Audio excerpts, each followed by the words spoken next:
luas, tapi kebanyakan adalah kemerahan redness ya, atau ada swelling pada bagian, putih, mata ya. Jadi konjungtivitis, disebut sebagai inflamasi pada konjungtiva yang mana, ada pembengkakan pada pembuluh darah, kemudian kadang terasa nyeri dan keluar, air mata ya.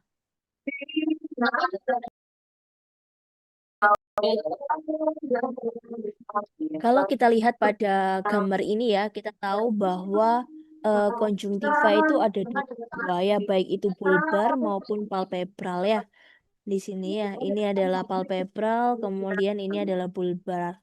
Kalau, palpebral ya, bagian palpebral itu melapisi bagian dalam kelopak mata, sedangkan kalau bulbarnya sendiri, itu adalah dimulai dari tepi kornea dan sebagian menutupi bagian sklera yang, terlihat ya. Kemudian untuk epidemiologinya, secara umum, bisa terjadi pada usia berapapun ya, baik itu laki-laki, perempuan, terus kemudian pada waktu, yang tidak terbatas gitu ya, waktu terjadinya, tapi sebagian besar highest peak-nya itu adalah pada anak-anak kurang dari 7 tahun, yaitu sekitar 0 sampai 4 tahun. Kemudian, second peak-nya adalah pada wanita di usia sekitar 20-an, begitu juga pada, pria ya. Kemudian, terkait gejalanya ya, sign and symptom-nya, yaitu adalah mata perih, kemudian, berpasir, kemudian kemerahan ya, kemudian, berasa keluar, air gitu ya pada bagian mata, kemudian juga terasa lengket ya.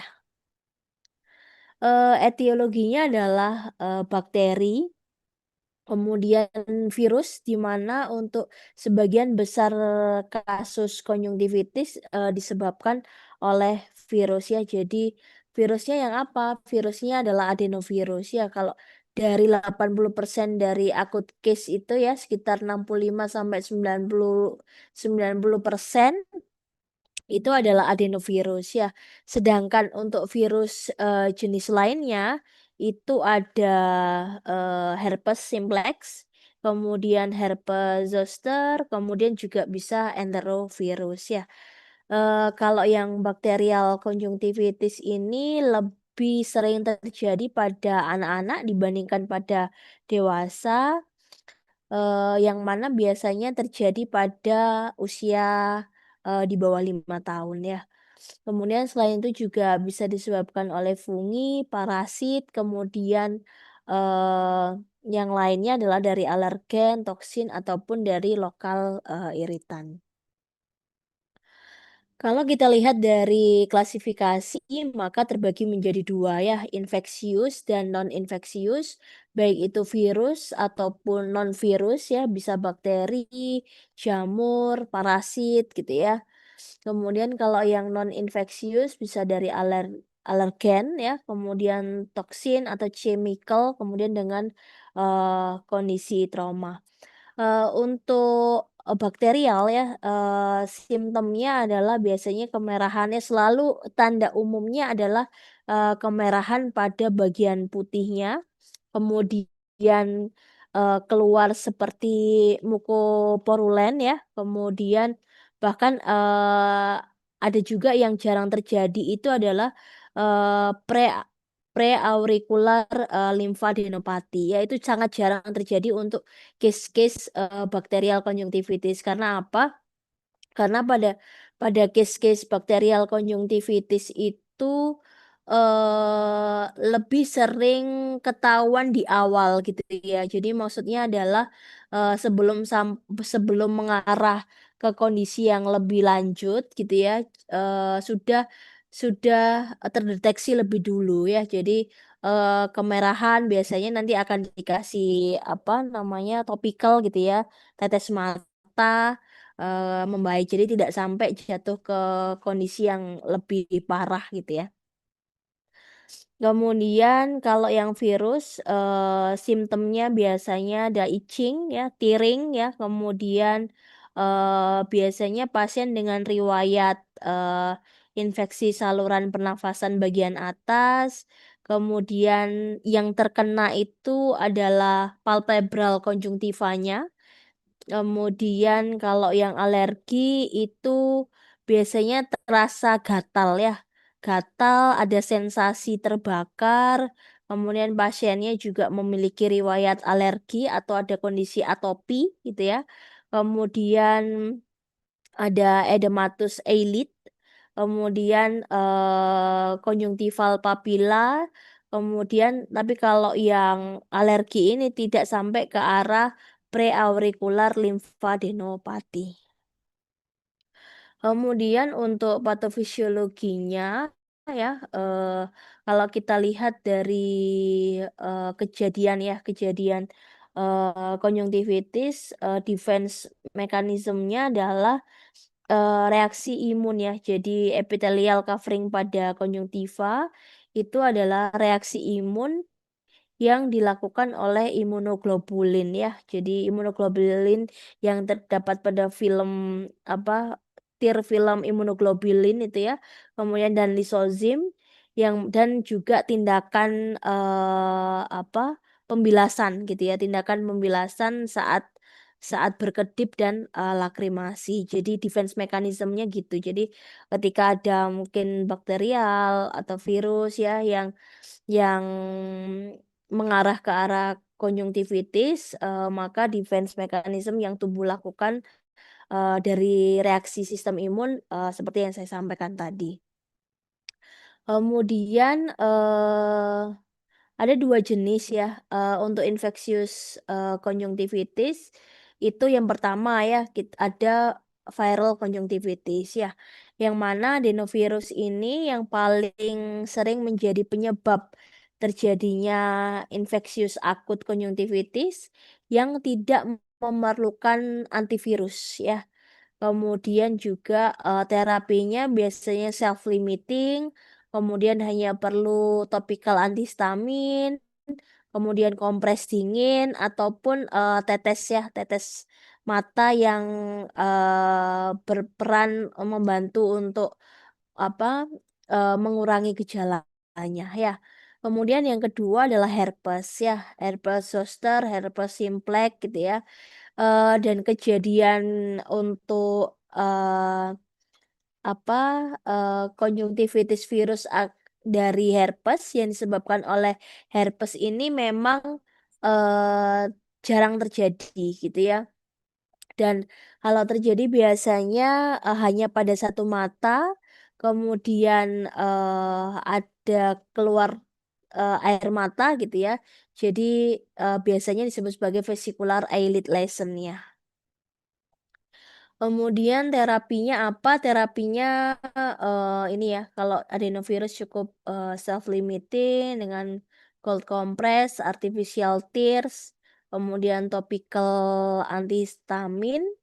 Kemudian tapi kalau sudah herpes simplex ataupun herpes zoster, ini baru, perlu pemberian, apa namanya, oral gitu ya, topikal, kemudian oral, acyclovir ya, karena, sudah herpes ya, tapi kalau adenovirus itu, self limiting. Kemudian yang kedua adalah bakterial konjungtivitis yang paling sering adalah Staphylococcus dan, eee, Streptococcus ya. Kemudian, less common-nya adalah gram negatif, kemudian least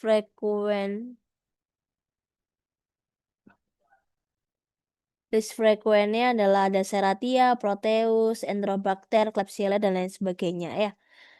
Mmm Ada beberapa kondisi yang, menjadi predisposisi individu itu ke arah bakterial konjungtivitis ya, antara lain adalah trauma, kemudian, ada kondisi, imunokompromis ya, kemudian, termasuk mata kering gitu ya, terus kemudian ada epithelial barrier disruption maupun ada struktur okular, adnexal yang mengalami abnormalitas ya.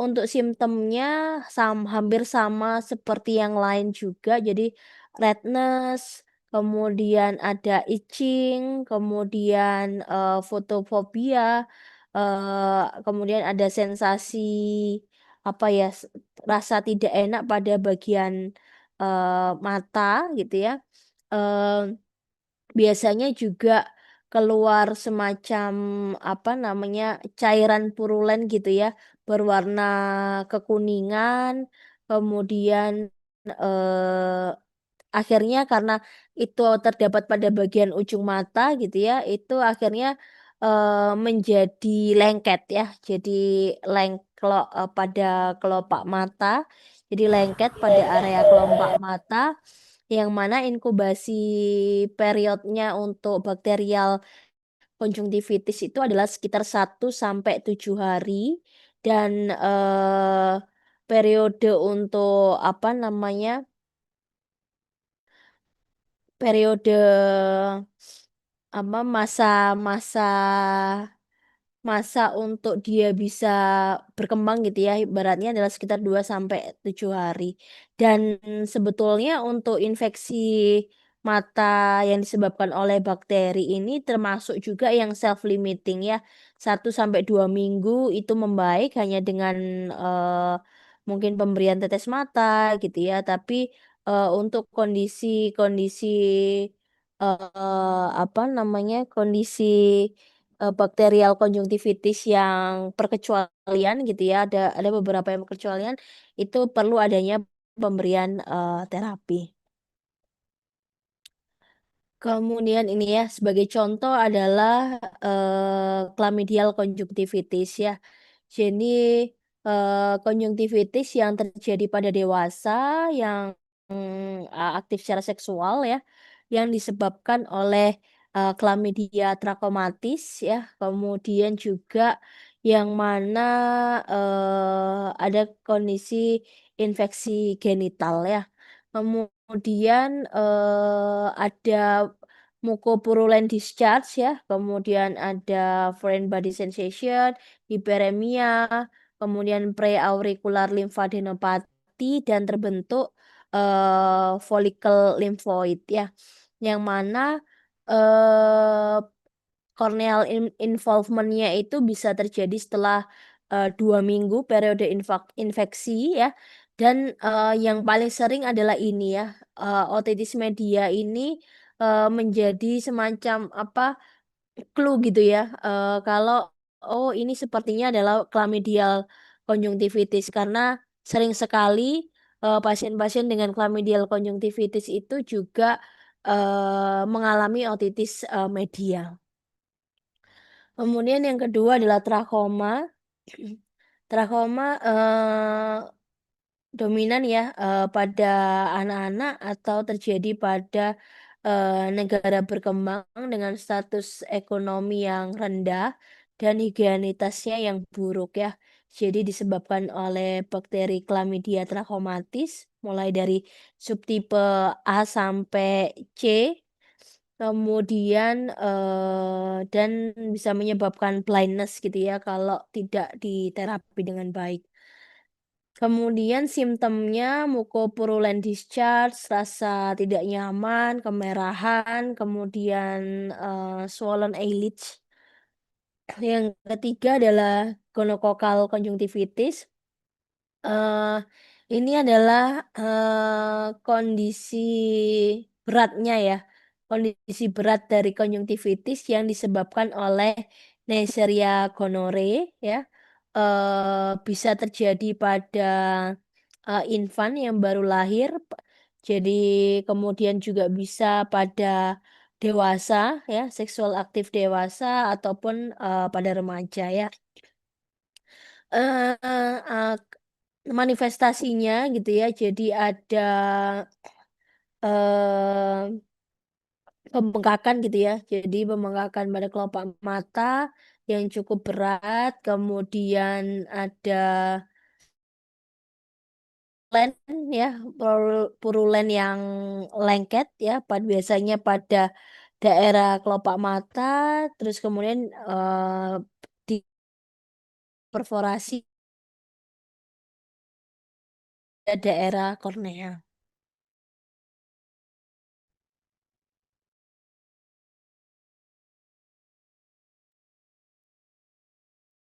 Kemudian untuk neonatal,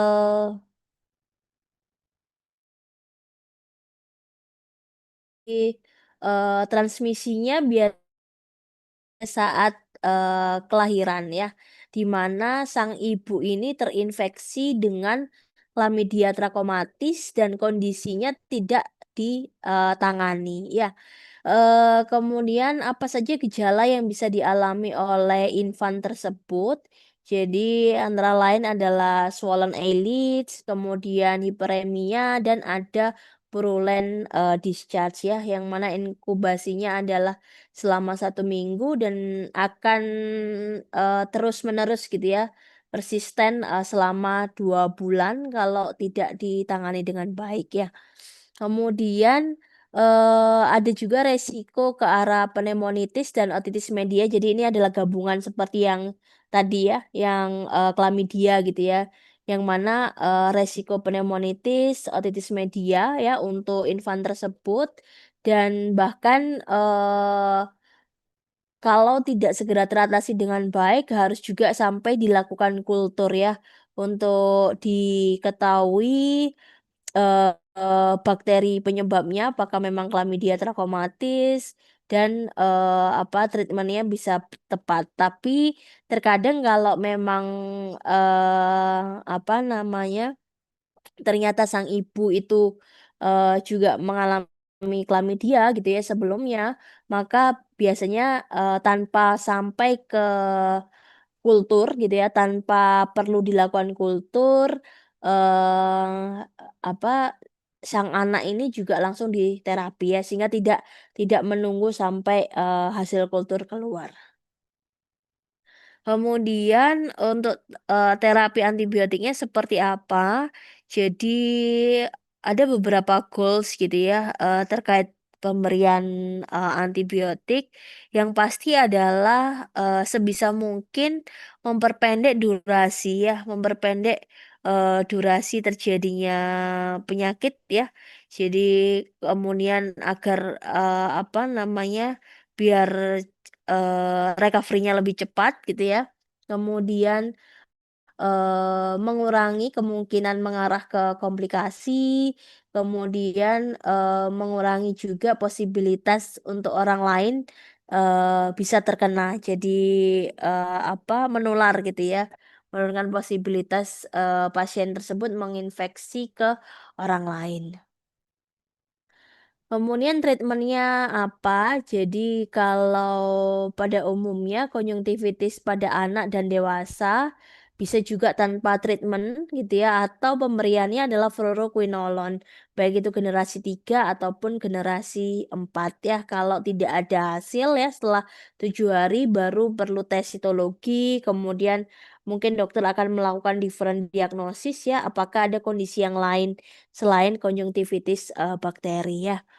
Kemudian kalau konjungtival inflamasi pada neonatus, itu adalah, eee, memang sebetulnya perlu ada examination, bacteriologik ya, tapi karena sangat sulit juga untuk melakukan, kultur gitu ya, kultur untuk misalnya kultur pus gitu ya, pus pada kelopak, mata gitu ya misalnya. Itu kan juga perlu jumlah sampel yang adekuat gitu ya untuk bisa diperiksa karena, kemungkinan sangat sulit untuk mendapatkannya maka biasanya, tanpa perlu dilakukan kultur kemudian memang mengarah pada kondisi bakterial konjungtivitis maka, terapi yang diberikan adalah fluoroquinolone generasi keempat.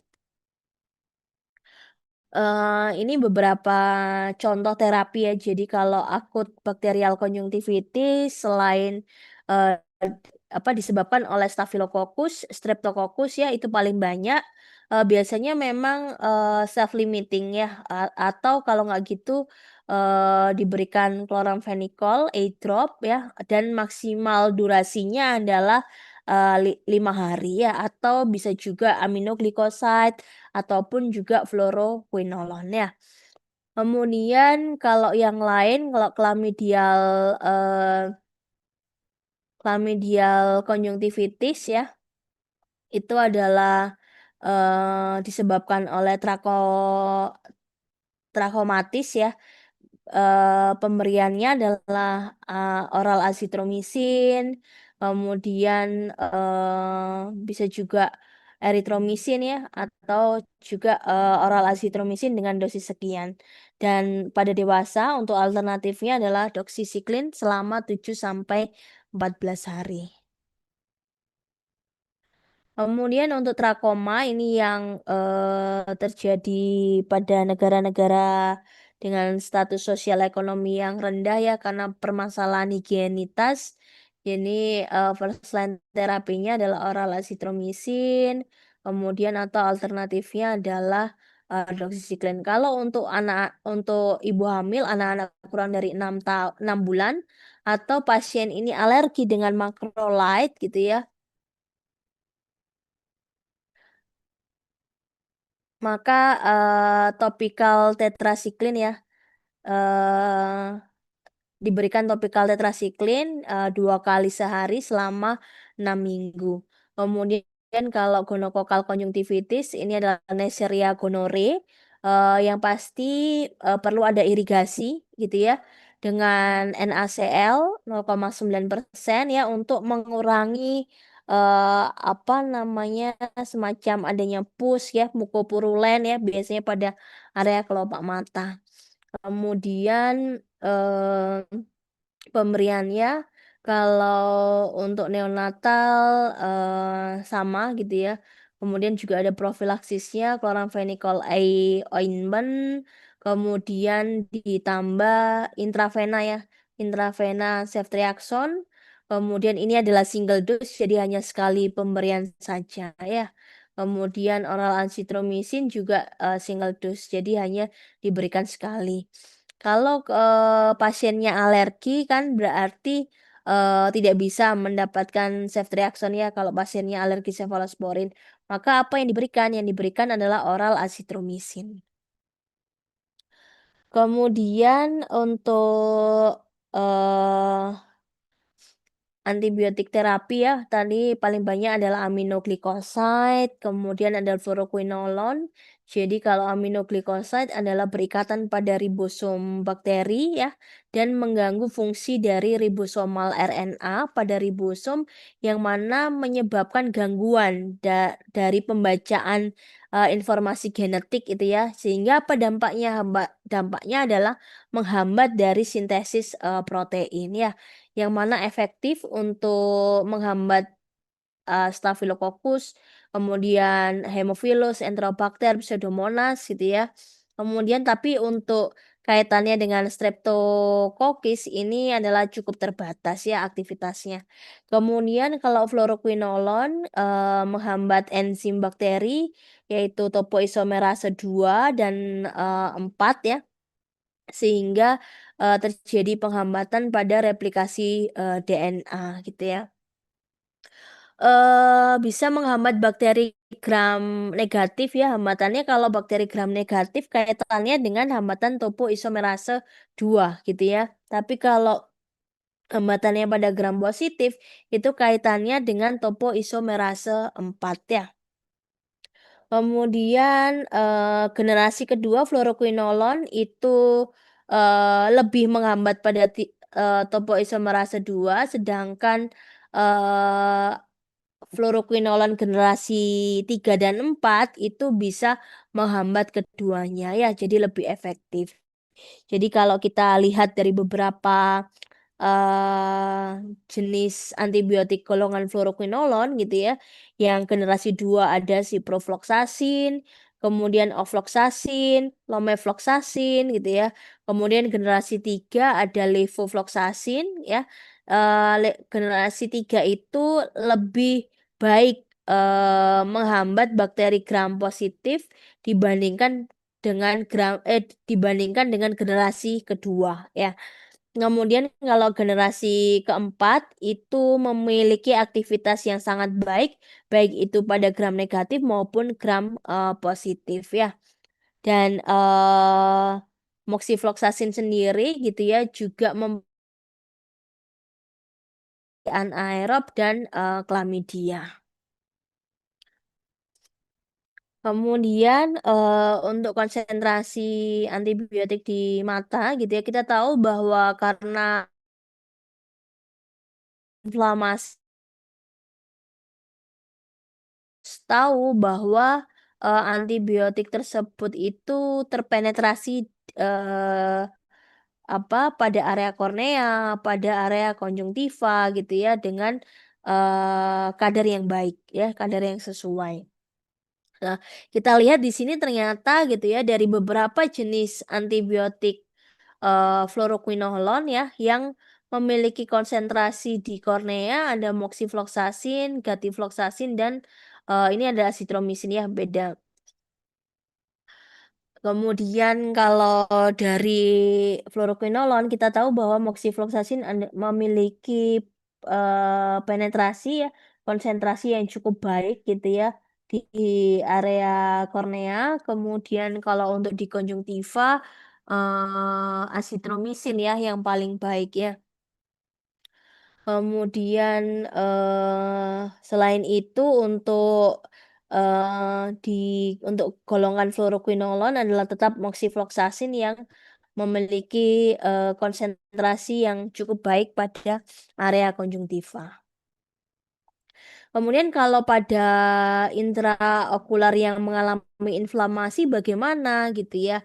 Di sini kita lihat bahwa untuk aqueous humor ya, itu moxifloxacin masih menjadi yang terbaik, tapi bahkan pada kondisi inflamasi jumlah konsentrasinya meningkat cukup tinggi gitu ya, sekitar 43,3 karena ada kondisi inflamasi di sini. Begitu juga Vitreous humornya ya, dari 0,28 ke 2,68. Jadi, kalau kita lihat moxifloxacin sangat efektif gitu ya untuk mengatasi, kondisi konjungtivitis, bakteri.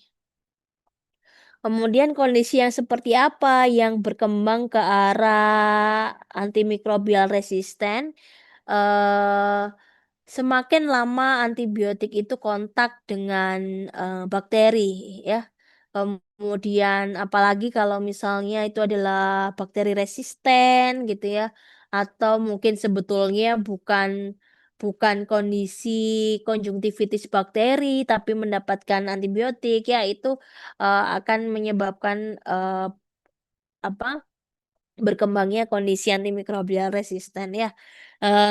Selain itu juga bisa karena kaitannya dengan, low antibiotic efficacy gitu ya, untuk melawan strain bakteri tersebut, kemudian penetrasi ke jaringan cukup buruk ya, reliability dari obatnya juga cukup buruk atau bahkan dosisnya. Makanya kenapa perlu diketahui seberapa besar sih konsentrasinya pada kornea, pada, konjungtiva, pada, vitreous humornya, aqueous humornya, itu seberapa besar sehingga kenapa kok perlu tahu gitu ya, kaitannya adalah untuk mengetahui seberapa efektif obat tersebut nanti akan bekerja. Sama halnya dengan case-case meningitis ya. Meningitis itu kan juga mengalami inflamasi pada meningen ya, sehingga, harus tahu apa antibiotik yang memiliki penetrasi yang baik, menembus blood brain barrier gitu ya, yang bisa masuk ke meningen itu yang mana, pada kondisi inflamasi berapa besar konsentrasi yang bisa masuk ya, yang bisa terpenetrasi. Sehingga tidak hanya sekedar kita tahu, oh bakterinya adalah ini, tapi kita juga harus tahu karakter dari antibiotiknya, apakah mampu menembus membran, apakah ditemukan, jumlah yang cukup ya, konsentrasi yang cukup dalam, menghambat, pertumbuhan bakteri gitu ya pada jaringan tersebut. Itu yang perlu diketahui ya. Kemudian bagaimana rules-nya dalam penggunaan antibiotik,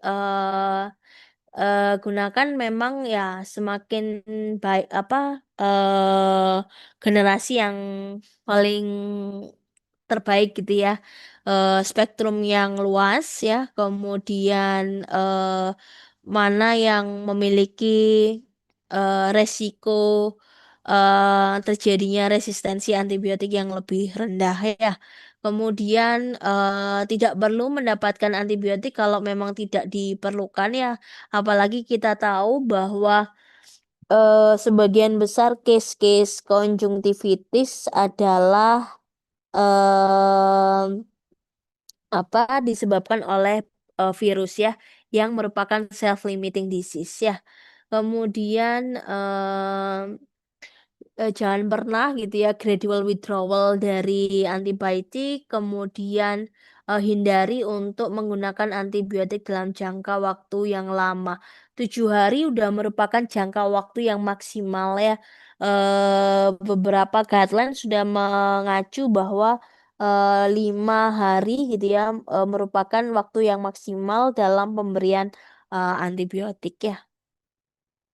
Kemudian yang kedua adalah non-infeksius, mulai dari alergi ya, jadi dari alergen semacam polen, kemudian animal dander, itu bisa menyebabkan, inflamasi pada konjungtiva, bisa 3 tipe ya, akut, seasonal, kemudian juga perennial ya. Kemudian yang kedua adalah chemical ya, jadi, beberapa,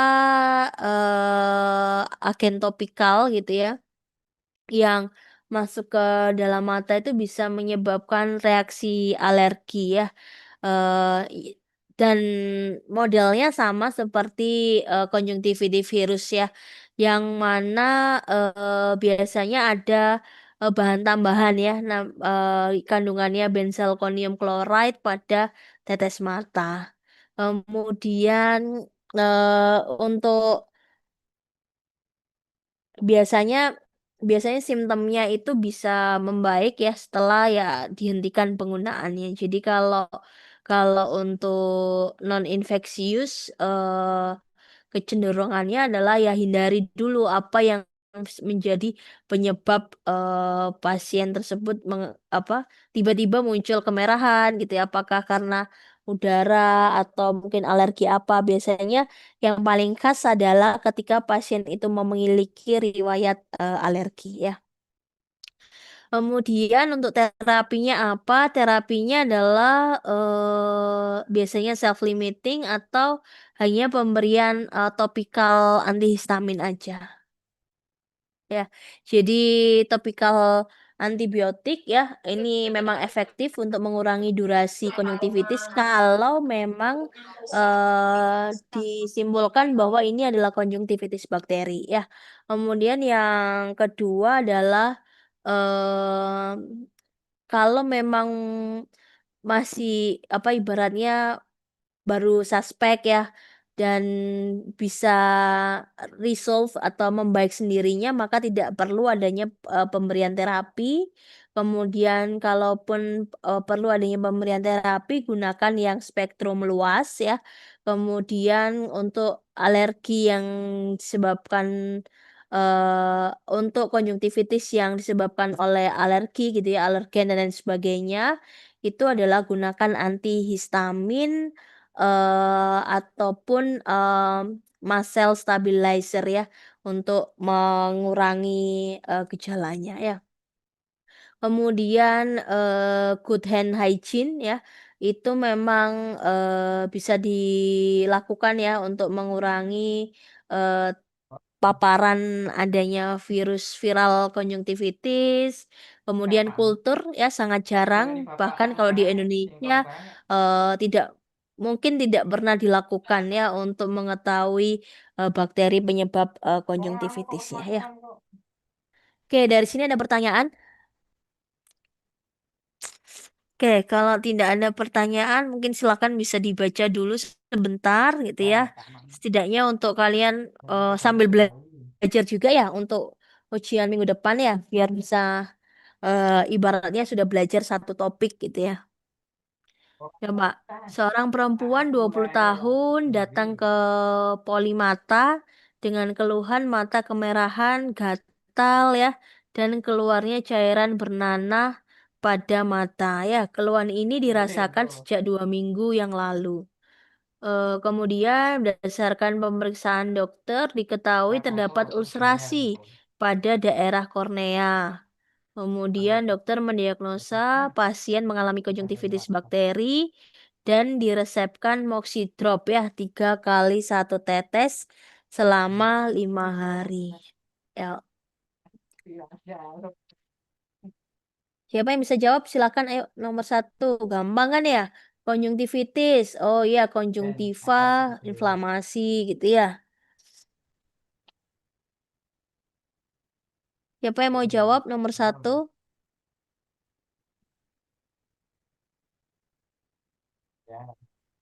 Saya coba menjawab, Bu. Nah, silakan. Eh, Kalau dari mungkin pertama saya mulai dari klasifikasi dulu. Jadi konjungtivitis sendiri ada dua tipenya, ada yang infeksius sama non infeksius.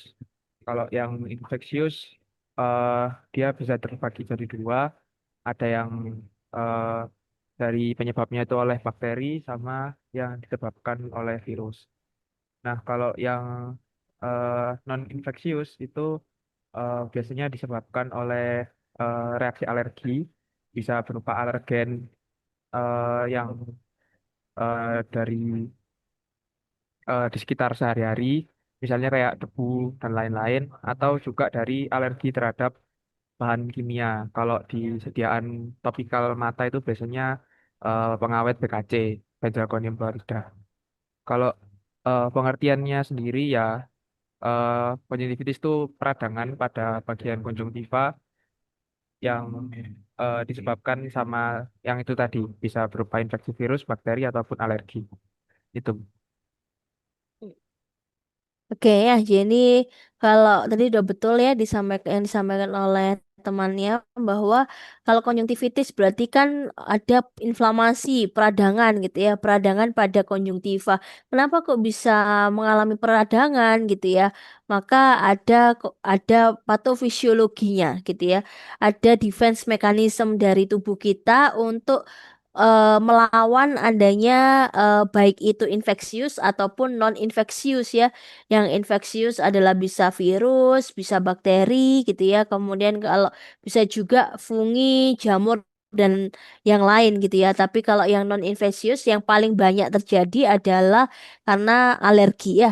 Alergi dari cuaca, debu gitu ya, atau mungkin alergi bahan tambahan gitu ya. Alergi bahan tambahan seperti mungkin biasanya adalah yang paling sering adalah pada tetes mata karena kan langsung pada mata gitu ya. Jadi itu. Jadi konjungtivitis, kemudian klasifikasinya yang paling gampang adalah non-infeksius dan infeksius. Infeksius pun sebetulnya kan ada selain bakteri dan virus ya, ada jamur, parasit gitu ya. Tapi memang sebagian besar case adalah di atas 65% itu kan disebabkan oleh virus ya.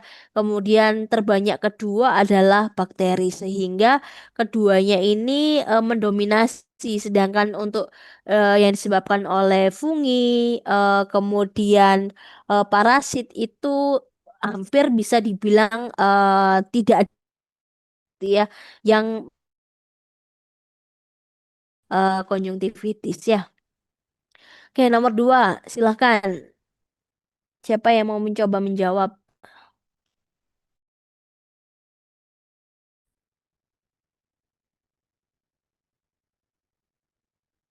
Kemungkinan bakterinya apa untuk case ini? Memang s- kalau kita bicara tentang gejala gitu ya, manifestasi klinis dari apa dari konjungtivitis itu kan sangat sangat umum gitu ya, ibaratnya mata kemerahan, kemudian keluarnya cairan. Nah, tapi biasanya kalau sudah sampai ke keluarnya cairan bernanah pada mata, itu berarti kaitannya dengan yang semacam chlamydia, Neisseria gonorrhea gitu ya. Jadi yang memang perlu pemberian antibiotik ya. Berarti yang mana kalau ini? Kata kuncinya adalah ini, ada ulcerasi ya. Ada ulcerasi pada daerah kornea. Berarti yang mana? Eh, Yang gonore, Bu. Yang mana? Yang gonore kita lihat ya. Nah, yang ini ya. Jadi memang kalau gonore apa Neisseria gonore itu biasanya dokter akan melihat bahwa oh ada kondisi perforasi gitu ya, perforasi atau ulcerasi pada kornea sehingga kalau kita lihat dari case pasien ini kemungkinan besar gitu ya, kemungkinan besar bakteri penyebabnya adalah Neisseria gonorrhea ya. Kemudian nomor tiga, sesuai nggak pasiennya mendapatkan moxidrop gitu ya, 3 kali 1. Moxidrop apa isinya? Moxifloxacin. Moxi Moxifloxacin. ya, moxifloxacin ya. Moxifloxacin berarti adalah generasi keempat ya. Kalau untuk case konjungtivitis, maka pilihannya adalah generasi 3 atau generasi 4 ya. Spektrumnya luas yang memiliki aktivitas baik ke gram positif maupun gram negatif ya. Jadi moxidrop pemilihannya udah betul ya, moxifloxacin. Kemudian dengan pemberian 3 kali 1, kemudian diberikan juga selama 5 hari. Kita tahu bahwa pemberian antibiotik untuk case konjungtivitis ini tidak lebih dari 7 hari. Ya, dari sini ada pertanyaan tentang konjungtivitis. Misi Ibu izin Saya mau bertanya. bertanya, Bu. Eh, eh, Silakan. Siapa dulu? Ayo.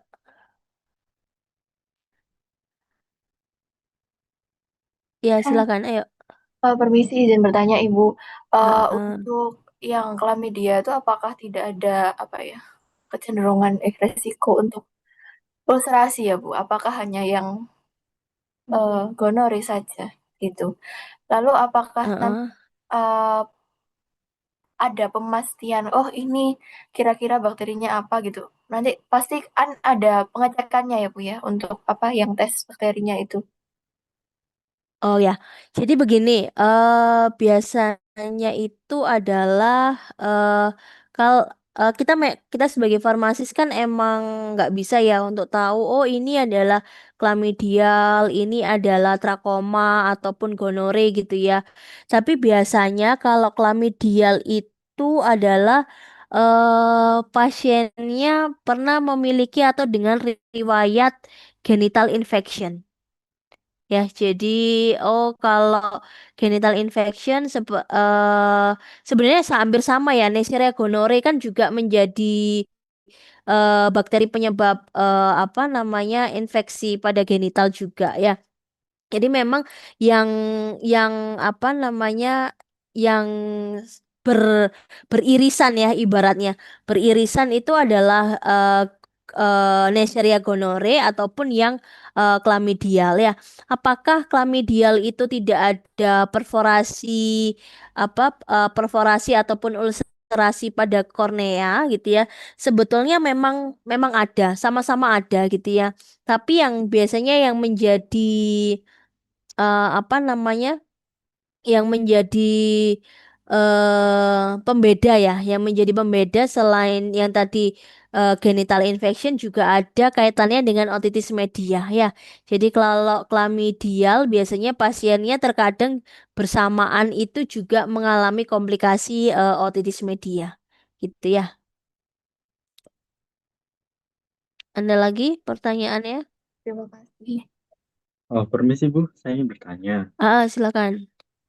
Jadi, apa sih hubungan komplikasi otitis media dengan chlamydia konjungtival? Kan kalau konjungtivitis itu kan berada di mata. Sedangkan otitis media itu berada di telinga. bagaimana perkembangan dari disease tersebut hingga bisa menyebar ke telinga? Terima kasih, Bu.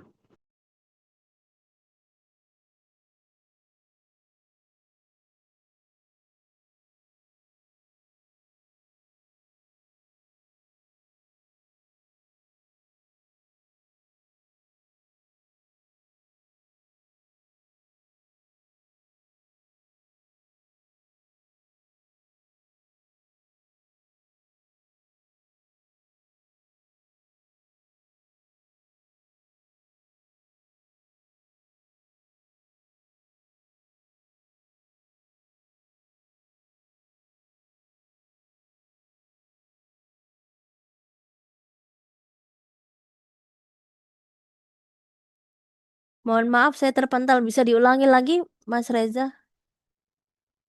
Jadi, chlamydial conjunctivitis itu memiliki komplikasi yaitu otitis media.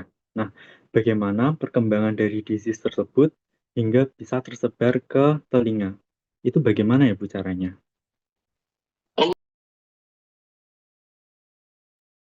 Gimana caranya dari chlamydial itu kan di mata gitu ya, kok bisa sampai ke telinga gitu ya, pasiennya kok bisa sampai ke arah otitis media. Jadi otitis media itu kan pada middle ear infection ya. Jadi chlamydial trachomatis itu dia menyebar dari, kan kalau kalau di apa namanya, di antara hidung, mat hidung, tenggorokan, telinga itu kan jadi ada semacam jadi satu gitu ya. Jadi kalau sama halnya dengan mata. Jadi kalau kalau dilihat dari bagaimana bisa menyebabkan dari chlamydial ke otitis media, itu adalah kaitannya eh apa namanya? Jadi ada ibaratnya itu kayak apa ya? eh ada aspirasi gitu ya. Jadi dari bagian dari bagian apa? Dari bagian mata, jadi chlamydial conjunctivitis itu dia eh juga teridentifikasi gitu ya. Juga teridentifikasi di middle ear itu sebagai aspirasi. Jadi mungkin ya, mungkin adalah apa namanya, semacam apa ya, jadi kayak eh s- dari bagian mata itu bakteri itu bisa istilahnya kayak berkembang gitu loh, atau menyebar ya, jadi menyebarnya itu melalui aspirasi, jadi dari mata terus kemudian ke arah telinga gitu ya. Kalau kalau kalau patofisiologi pastinya itu memang belum jelas ya. Beberapa literatur itu hanya menunjukkan bahwa otitis media itu umumnya adalah komplikasi dari apa, dari eh, bakterial konjungtivitis gitu ya. Dan biasanya itu kan karena adanya disfungsi dari eustasia tube gitu ya. Kalau kalau beberapa literatur hanya menyebutkan bahwa adanya aspirasi gitu ya, aspirasi melalui proses aspirasi dari eh, apa, chlamydial konjungtivitis gitu.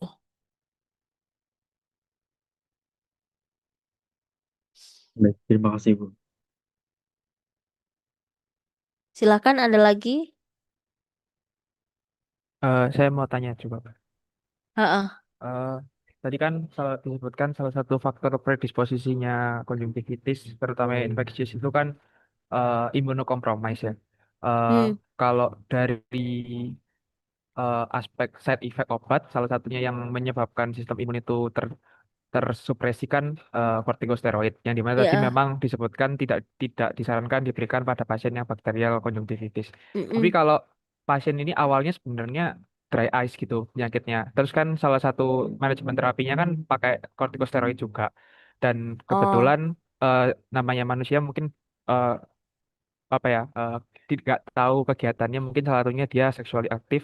Nah, itu Heeh. kita sebagai farmasis pertimbangannya gimana ya Bu ya? Kalau misalnya nanti ada pasien yang seperti itu, yang awalnya dia cuma dry eyes, terus karena dia pakai Oh, corticosteroid oke tapi oke. dia Ya. sexually aktif, itu gimana Bu ya? Heeh. Ya, gini, kan memang salah satu faktor resiko dari konjungtivitis gitu ya adalah pasien-pasien dengan imunokompromis ya. Tapi yang perlu menjadi garis bawah adalah imunokompromis yang dimaksud itu ini kan tadi yang kalau Mas Robert sampaikan adalah penggunaan Dexa ya, penggunaan kortikosteroid itu kan memang salah satunya adalah menurunkan sistem imun.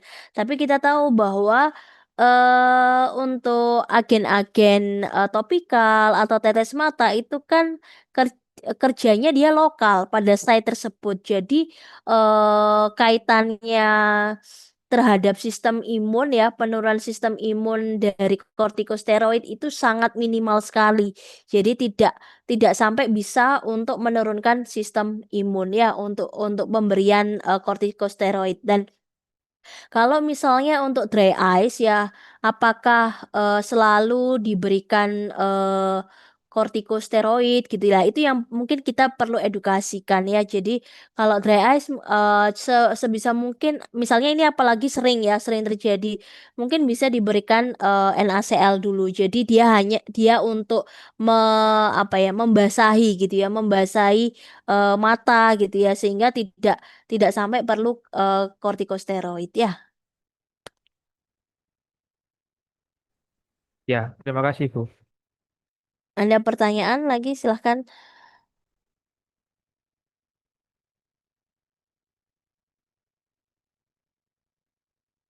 Ya, jadi nanti misalnya kayak terkait penggunaan fluoroquinolone gitu ya, mana yang terbaik ya yang bisa diberikan baik dari generasi eh 2, 3, dan 4 ya, mana yang bisa diberikan ya. Kemudian untuk case-case chlamydia trachomatis ya, itu kan ada subtipe A sampai C ya. Berarti dari chlamydia trachomatis kalau kalau eh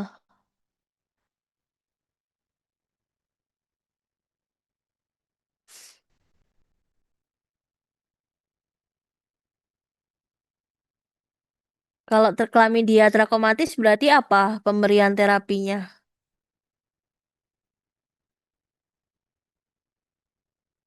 Apa yang bisa diberikan?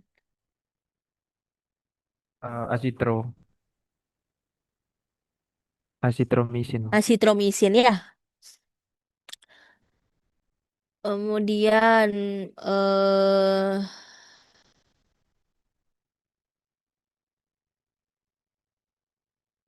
terus kemudian jangan lupa terkait apa namanya kalau pasiennya itu misalnya perlu misalnya pemberiannya adalah aminoglikosida gitu ya, maka aminoglikosida yang dipilih apa ya. Kemudian kalau pasiennya herpes ya, harus tahu bahwa kalau virus itu kan self limiting ya sebetulnya.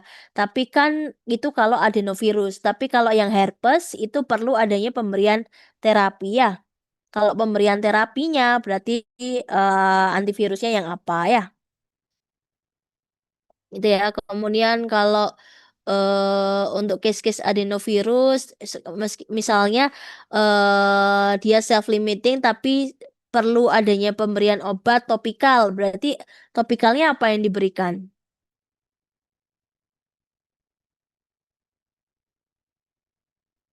Ayo apa?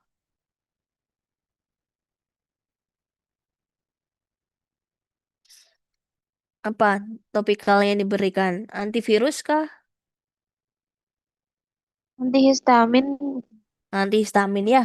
Jadi kalau untuk case-case virus, kemudian perlu pemberian obat topikal, maka paling banyak yang diresepkan adalah antihistamin ya. Oke, dari sini ada pertanyaan. Untuk ujian nggak jauh lah dari itu ya. Harusnya sangat mudah gitu ya. Sebisa mungkin nanti nggak ada yang remedi ya. Bahkan tidak hanya di topik ini, begitu juga dengan topik-topik yang lainnya. Kapan ujiannya? Hari Senin ya? Ya Bu. Oke, jadi setidaknya satu materi gitu ya udah dipelajari. Tinggal yang lainnya. Ada pertanyaan?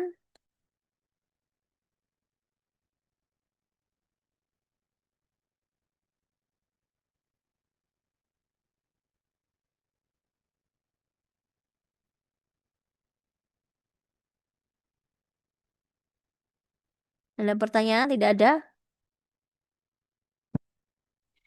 Oke, kalau tidak ada pertanyaan, kita bisa akhiri gitu ya kuliah pada sore hari ini. Terima kasih. Mohon maaf bila ada salah kata. Semoga nanti ujiannya bisa mengerjakan dengan baik tanpa ada remedi gitu ya. Assalamualaikum warahmatullahi wabarakatuh.